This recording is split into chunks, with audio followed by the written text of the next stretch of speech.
Hello YouTube, welcome back to another game of StarCraft 2 Legacy of the Void. We've got ourselves viOLet versus MarineLord on the series.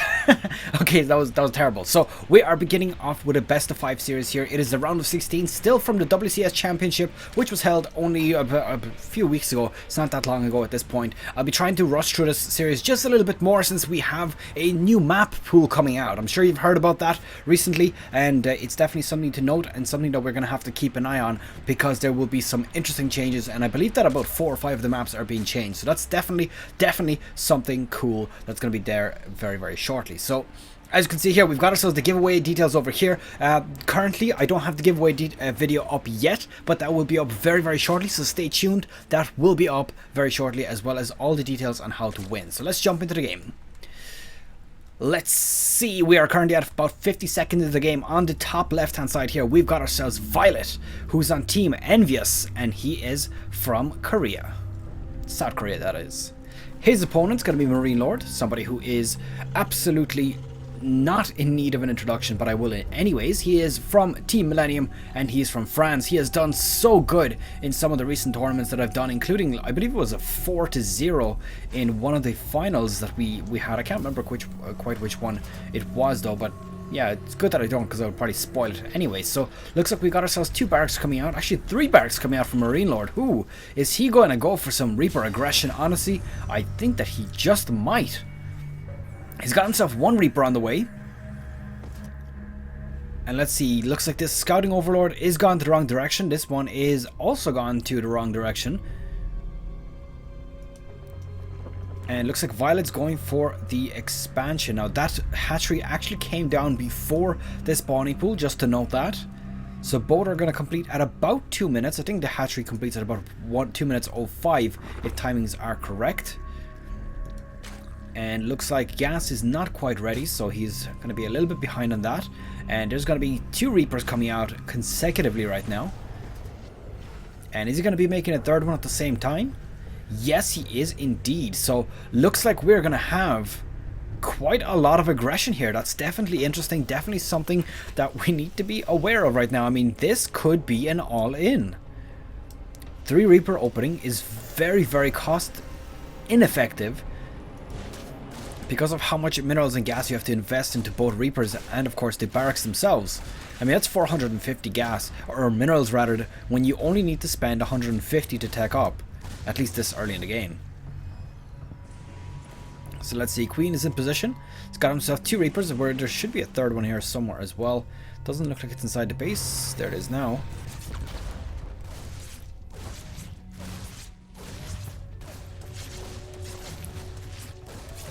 Good control here from MarineLord. Actually doing quite good, managing to hold off with just 2 Reapers and almost taking out a Queen with that.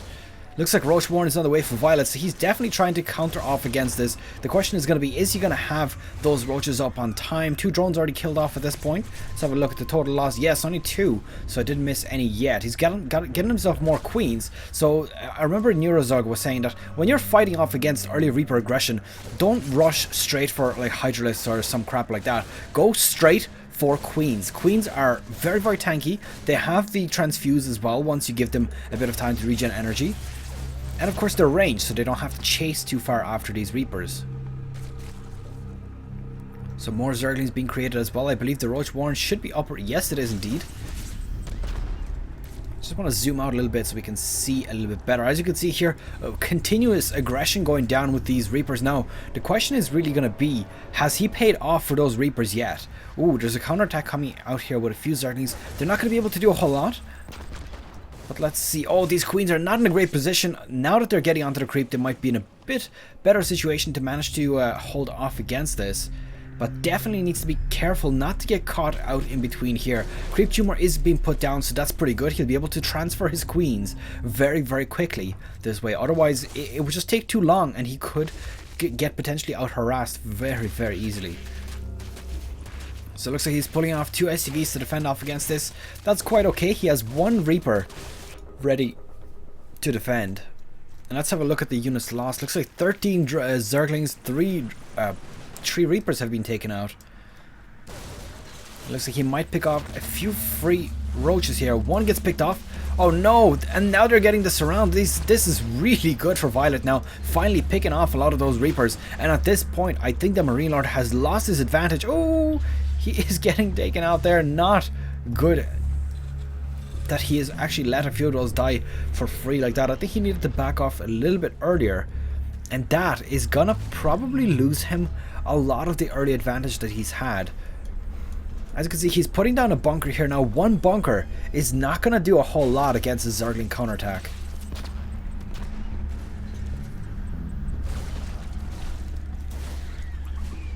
Cleaning up these Zerglings as well, that's actually quite good. That means that those Zerglings are not going to be running straight into his base. That's exactly what he needs to do right now. When you fail with your early aggression, which I can't honestly say he did. I mean, he did do considerable damage to Zerglings. That's 26 Zerglings taken out in total. 2 probes, but hey, you know what? That happens. The only thing that I have to say right now is that because he lost so many Reapers, he is so far behind on economy. I mean, if you look at this, 50 to 38, he's only gotten himself the 2nd base saturated now, whereas viOLet is about to establish a 3rd base. And he's already gotten himself 49 probes as well, or drones rather, so he's doing pretty damn good fending off against those Reapers. Now he's getting a scout out here, so he's seen that there is indeed a 3rd command center, and I'm gonna automatically assume he's seen this one. Now he hasn't actually explored it, but I'm assuming that he thinks this is probably the case already. It would be a very, very bad read if MarineLord thought that this was only his 2nd command center being put down here. But honestly, I don't think that viOLet would be making a judgment call like that. I think he will definitely be aware this is probably a 3rd. Yeah, and now that this is coming out, it's going to be 100% clear. Let's see, few Reapers coming out here. I don't honestly think they're going to be able to do a whole lot. There is units ready to defend. But what kind of tech have we got here? We got ourselves a starport coming out. So he is thinking of teching up. Probably going to see... ooh, reactors. So honestly, with the style he's been playing so far, I think it might be Liberators. Is it going to be Medevacs? Is it going to be Liberators? Nothing yet. Let's keep an eye out on that. Because honestly, I think that it might just be Liberators because of the style that he's had. Nope, I was wrong. So it looks like it's actually Medevacs. And with this amount of Marines... maybe it just about makes sense. He might be able to snipe off a lot of tech or a lot of probes or drones. Oh my god, drones, probes, just stop it, Blizzard. Stop it, Vaipo. I mean, that was terrible.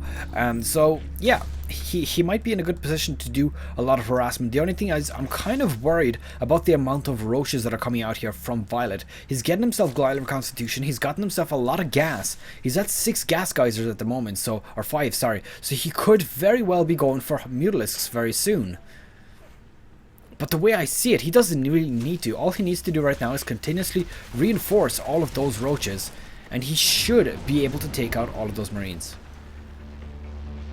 There we go, double medevac drop. This is going to get spotted. And here we go. Let's see, he's going to have to bring back those medevacs. Will he be able to unload in time? That's the question here. Because these roaches are going to be very scary on the ramp here. Stim Marines going down. Looks like the medevacs are dropping those Marines as well. A lot of damage. They're just steamrolling in here right now. 78 to 45 supply. It is looking very, very good for our Zerg player right now. viOLet with the advanced economy. Well, not anymore. It's caught up at this point, but he did have a lot of time to reinforce his worker count. So the Stim Marines, they have so little health at this point, but the question is the split here for the Zerg gonna work against him here? He is doing a lot of economic damage. 15 SCVs have been taken out already, and now finally starting to clean out these Terrans. So 46 to 43 supply. It's very, very close. Level 2 upgrades are actually on the way for these roaches as well, so they are going to be very, very strong once that comes out. But right now, I think that viOLet might be in a little bit of trouble if he sticks around a little bit too long. There's a lot of medevacs. There's just a few Marines. But Stim Marines, as we all know... Oh, Siege Tank all the way here as well. So Stim Marines are, as we know, very, very dangerous. In fact, I think, if I'm not mistaken, that they are one of the highest DPS units in the game. And let's see, we got 2 Siege Tanks at this point. And these Stim Marines are just chasing these units straight down. The army supply is very even. I think the viOLet's advantage has now disappeared simply because this base is now fully up and saturated. The only thing is he's missing a few SCVs, but that is actually fine. He is fully mined out here at this point, so he's not really required to have the 66 worker supply up until the point that he gets another command center. And is he building it? I do believe he was. No, he is not. He's not building it. So he's... oh, double liberators coming out. Looks like medevac here with 6 marines. What is he going to do with this? Looks like we've got ourselves a spine crawler in the back of the mineral line. And roaches are in position. Stim is going down. He might just need to take out a few drones and yeah, back out, because that was not safe for him at all. And let's see, the burrowed roaches are getting spotted, so at this point obviously MarineLord's gonna know that there is tunneling claws and burrow ready for the Zerg player, so he's gonna have to prepare for that. As you can see, missile turret being put down, and he's probably gonna put that in every one of his mineral lines just because he wants to prevent the sneaky advantages of the Zerg units. So look at the sheer numbers of Zerg right now. 126 supply to 80. I think that this is as good time as it'll get for him. With 45 armor supply, well 40 now at this point. This might just be the time to engage, but then again there's siege tanks here, so it's a bit dangerous. There is a command center here, probably gonna just focus it down to... oh, not getting that cancelled, so that actually gets destroyed. Looks like liberators are on the other hand here, doing a bit of economic damage, just taking out drones in the back. And this full-on engagement, it looks like he does have enough units to clean this up. 100 supply to 60 at this point. There is 2 siege tanks, 3 siege tanks in the back. Is he going to be able to clean this up? I honestly don't think so. I think there is just about enough Zerg units here to clean all of this up. And he's got 20 roaches on the way. The production capability of this Zerg is absolutely immense. He looks like he's moving straight in there. I think that the siege tank lift off and attack is still very, very superior at this point right now, since it hasn't been removed or nerfed as of yet. I believe Blizzard are still testing that out. Let's see this Liberator. Oh, this Liberator might get taken out here. Poor little Liberator. Spore Crawler about to destroy it. And these siege tanks are just causing so much trouble right now. I mean, nuking away from the back, getting lifted off, nuking away further, and it's just so hard to pick them off. Honestly, I think that the one advantage that viOLet has right now is he's got a massive amount of production. He's got himself 4 bases up, and I think that what he needs to do is just stay away from these siege tanks. Destroy this base, go around this other base, and just don't fight them directly on, because it's very difficult to actually catch out siege tanks. Oh, the siege tank is possibly going to get sniped off here. Yes, does manage to take it out. The army supply is starting to even out, but it's still looking pretty good for viOLet. The only thing I have to say is the actual worker supply is absolutely immense. It's absolutely huge. And this base has been shut down multiple times, and there we go. viOLet takes game number 1 between viOLet and MarineLord. That is a Zerg versus Terran, game number 1 in favor of the Zerg. So that is pretty much it. I hope you have enjoyed it. Please, guys, leave it a thumbs up if you've enjoyed that game. That was absolutely action-packed, and I will see you guys in game number 2. See you guys next time.